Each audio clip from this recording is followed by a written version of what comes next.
ये जो आप पहले दिन ही कलश स्थापना होती है और पहले दिन ही आपको ये ज्ञान हो जाए कि बच्चे पूछें कि कलश क्यों रखा जाता है, कलश के ऊपर आम के पत्ते क्यों लगाए जाते हैं, कलश के ऊपर नारियल क्यों रखा जाता है, कलश के ऊपर 9 बार मोली क्यों बांधी जाती है, मोली मतलब लच्छा नाड़ा 9 बार क्यों लपेटा जाता है नारियल के ऊपर, कलश के ऊपर जब रखते हैं।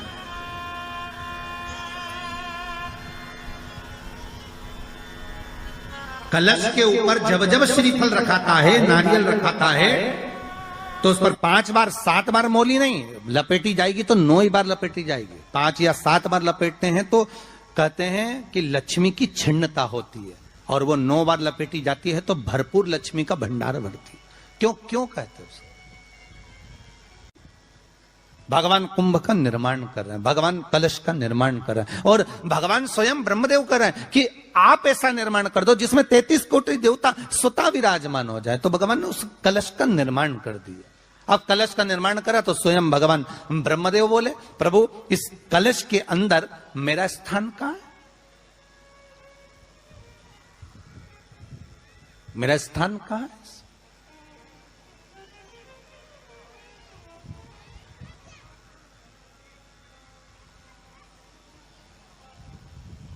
बहुत ध्यान देना महाराज, कलश का जो मुख होता है उस मुख पर भगवान विष्णु का स्थान होता है। किसका स्थान है? भगवान विष्णु का। थोड़ा सा नीचे आओगे, जहां से कलश का मुख दबा हुआ होता है, वह जगह भगवान स्वयं शिव की होती है। किसकी जगह है? भगवान शंकर की। कलश का अग्रभाग, नीचे का भाग जहां से फैला हुआ होता है, वहां ब्रह्मा का आधिपत्य स्थापित होता है। फिर कलश का जो नीचे का भाग होता है वो भगवान शिव और शक्ति का स्थान होता है। कलश के बाहरी भाग में, जहां पर बाहर का हिस्सा होता है, उस कलश के बाहरी भाग में 33 कोटि देवताओं को भगवान शंकर ने लाकर विराजमान किया होता है। महाराज भगवान शंकर 33 कोटि देवताओं को निमंत्रण देकर उस कलश में विराजमान कर दिया। कितना सुंदर लिखा है देवी भागवत के अंदर कि जहां कलश की स्थापना होती है उस जगह पर किसी देवताओं को बुलाने की जरूरत नहीं होती। 33 कोटि देवता उस जगह पर स्वतः विराजमान हो जाते हैं। स्वयं 33 कोटि देवता स्वयं वहां विराजमान। नवरात्रे एकम से प्रारंभ नहीं होते, अमावस्या की रात्रि से प्रारंभ हो जाते, इसलिए उसको कहते हैं नवरात्रे। क्योंकि नवमी के दिन माता जी का विसर्जन हो जाता है, जवारों का विसर्जन हो जाता है, व्रत करने वाले कन्या पूजन भोजन भंडारा कराकर विराम दे देते हैं। तो नवमी की रात्रि उसमें नहीं जुड़ा पाती, उसमें रात्रि अगर जुड़ती है तो ये अमावस्या की रात्रि से जुड़ना प्रारंभ होता है, तब जाकर वो नवरात्रि पूर्ण हो पाती है। पितृलोक में पितृ जैसे निवास होकर भी इंतजार करते हैं। 4 नवरात्रे हैं तो 4 ही श्राद्ध हैं। आज मौनी अमावस्या है, श्राद्ध का विराम हो जाता है और कथा अर्थात नवरात्रे प्रारंभ हो जाते हैं दूसरे दिन। तो यहाँ शास्त्र कह रहा है जैसे हमें प्रतीक्षा रहती है कोई अच्छे कार्य की, कि घर में कोई शुभ कार्य हो, घर में कोई अच्छा आयोजन हो तो अपने को आनंद होगा, प्रसन्नता होगी। उसी तरह हमारे जो पूर्वज चले गए, जो पूर्वज चाहे वो अधोगति में गए हों, चाहे वो देवगति में गए हों, चाहे वो पितृलोक में निवास कर रहे हों, तो जितने भी पितृलोक में निवास करने वाले पूर्वज होते हैं वो भी ये विचार करते हैं कि हमारे घर के वंश द्वारा, हमारे वंशजों द्वारा कोई ऐसा सत्कर्म हो जिससे हमारे जीवन की वितृप्ति हो और हमें आनंद की अनुभूति हो। और ध्यान दीजिएगा महाराज, आपको चैत्री नवरात्रि का स्मरण होगा, आपको शरदी नवरात्रि का स्मरण होगा, पर जो आषाढ़ में और माघ में जो नवरात्रे पढ़ते हैं इसका एक आनंद ही दूसरा रहता है। बस इतना जरूर होता है कि दुनिया के लोग वो जो 2 नवरात्रे होते हैं उसमें कलश की स्थापना भी करते हैं, देवी का पूजन भी करते हैं, अर्चना भी करते हैं, मंदिरों में भीड़ भी रहती है और खूब प्रेम से माता का जगराता वगैरह सब होता है। पर ये जो नवरात्रे हैं 2 गुप्त नवरात्रे, इनका लोगों को स्मरण नहीं था। वो तो धीरे धीरे ये टीवी चैनल के माध्यम से कथाकारों ने, वक्ताओं ने स्मरण कराना जब चालू करा, धीरे धीरे बताना, मार्गदर्शन करना जब चालू करा, तब लोगों को ज्ञात होता गया कि कोई गुप्त नवरात्रा भी होता है, उसमें भी देवी की आराधना होती है। ये चारों नवरात्रे अलग अलग अवस्था के हैं, अलग अलग सुख के हैं और अलग अलग आनंद के। आपके घर में पितृदोष है, आपको ऐसा महसूस होता है, तो किसी भी नवरात्रि के पहले जो अमावस्या पड़ती है, जिस दिन अमावस्या रहे उस दिन चावल की कटोरी में एक कपूर का टुकड़ा रख दीजिए, छोटा सा, और कपूर का टुकड़ा रखकर उस कपूर को दरवाजे के बाहर कटोरी में ही, चावल रखी हुई कटोरी में ही उसको पितरों का स्मरण कर कर जला दीजिए।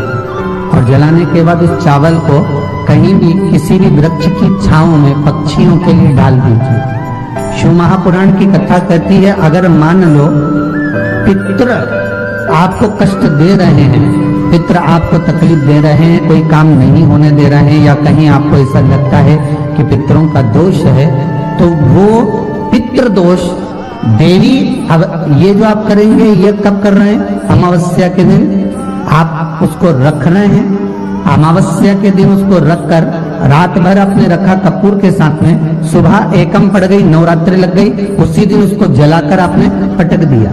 अर्थात उससे देवी और पितृ इन दोनों का आशीर्वाद जो प्राप्त होता है, तो घर में से पितृदोष समाप्त होकर लक्ष्मी की वृद्धि प्रारंभ हो जाती है, कार्य में सिद्धता आ जाती है। और नवरात्रि में भी देवी की आराधना का एक स्मरण का सुख है महाराज। ज्योत का विधान है, नवरात्रि में देवी की ज्योत लगती है, अखंड ज्योति लगती है, जवारे बुआए जाते हैं, कलश लगता है, ज्योत का भी विधान है। जिसके यहाँ दिया अखंड जलाया जाता है, अगर वो दिए की लो, दिए की बाती अगर दक्षिण दिशा की होती है, तो उसके घर में साल भर में एक घात जरूर होती है। जो दिया अखंड जलता है उसकी बाती का मुख दक्षिण का नहीं होना चाहिए।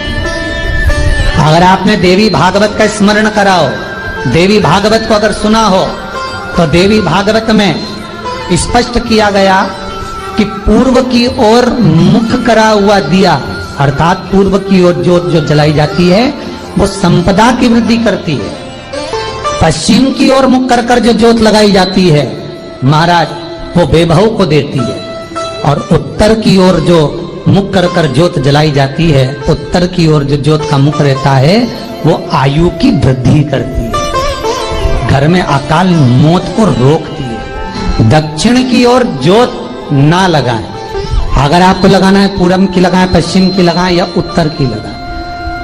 और जितने दिन महारानी जगदम्बा जगतधात्री दुर्गा भवानी चैत्र नवरात्रे में, शरदीय नवरात्रे में, आषाढ़ी नवरात्रे में, आदिक पौष नवरात्रे में हम जगत जननी जगदम्बा की जब स्थापना करते हैं, या हम नूतन घर का प्रवेश करते हैं, या गणेश जी की स्थापना करते हैं, या कोई दुकान को प्रवेश करते हैं, या कोई शुभ कार्य करने के लिए अग्रण्य होते हैं, तो हम कलश की स्थापना क्यों करते? कलश के अंदर आखिर ऐसा क्या विराजमान है कि 33 कोटि देवता उस कलश के अंदर आकर बैठ जाते हैं। आप कोई यज्ञ करने जा रहे हो, आप कोई पोथी पुराण करने जा रहे हो, आप कोई अच्छा कार्य करने जा रहे हो, तो ब्राह्मण देवता कह देते कलश की स्थापना होगी, कलश की शोभा यात्रा निकलेगी, कलश यात्रा निकलेगी, कलश विराजमान होगा। उस कुंभ की, उस घड़े की महत्वता कहां से प्रकट हो गई? शिव महापुराण की कथा कहती है महाराज, भगवान औघड़दानी शंकर स्वयं आद्य शक्ति जगदम्बा से कहते हैं कि जगदम्बा तू क्या चाहती है बोल। तो जगत जननी जगदम्बा कहती है कि जहां मैं हूं वहां शंकर है, ये आपने कह दिया, पर जहां शंकर है वहां पार्वती का होना जरूरी है। उसके लिए सिद्ध करने के लिए एक स्थान ऐसा बनाया जाए जहां पर शंकर विराजमान है और शंकर के साथ पार्वती विराजमान है। तो शिव जी ने कहा, पार्वती उसके लिए मैं तुझे एक सुंदर कलश का निर्माण कर कर देता हूं।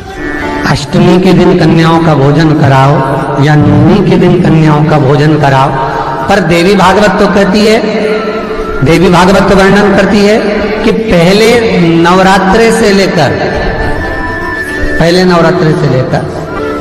नौमी तिथि तक जितने दिन देवी के होते हैं, प्रत्येक दिन में आप किसी भी दिन कन्याओं का भोजन करा सकते हो, पहली रात्रि से लेकर, पहला दिन से लेकर।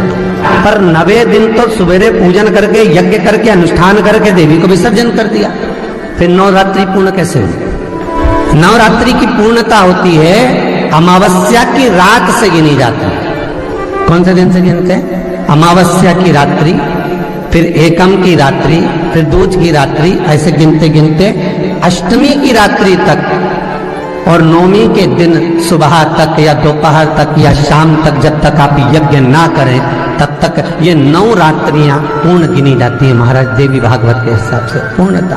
अब हमने कन्या भोजन का जो क्रम बनाया, अष्टमी के दिन करा देंगे, नौमी के दिन करा देंगे, इस तिथि को करा देंगे, पर भाव देखिए, शास्त्र कहता है भूखे को भोजन जब कराइए जब उसको भूख लगी हो, और ऐसों को कराइए जिसको जरूरत पड़ रही है।